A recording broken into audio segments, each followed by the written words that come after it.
Hello guys, അപ്പോൾ പുഴയുടെ അവസ്ഥ നിങ്ങൾ ഒരുവിധം വാർത്തകളിലൊക്കെ കേട്ട് കാണാം. കമ്പനി മാലിന്യം ഒഴുക്കിയത് കൊണ്ടായിരിക്കണം ഒരുപാട് മത്സ്യങ്ങൾ പുഴയിൽ ചത്തു പോകുന്നുണ്ട്.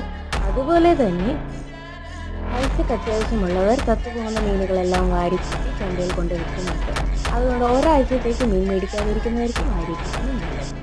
നിങ്ങൾക്ക് ഇപ്പോൾ തന്നെ കണ്ടറിയാം മീനുകളെല്ലാം ബോധാവസ്ഥയിലായിരിക്കും. ഒരുമാതിരി ഓക്സിജനും ഇല്ല, വായു വലിക്കുകയാണ് അത് കാരണം ഇവർ പുഴയുടെ മുകളിലേക്ക് വന്നിട്ട് ഇങ്ങനെ വാ വിളിച്ച് ഇങ്ങനെ കാണിക്കും. കാരണം അവർക്ക് ഈ വിഷജലം കുടിച്ചതിന് ശേഷം ഓൾമോസ്റ്റ് ഇപ്പോൾ ചത്തു പൊങ്ങിയ മീനുകളൊന്നും കാണുന്നില്ല. കാരണം ഓൾമോസ്റ്റ് എല്ലാവരും വാരിക്കൊണ്ട് പോയിരിക്കാനാണ് സാധ്യത.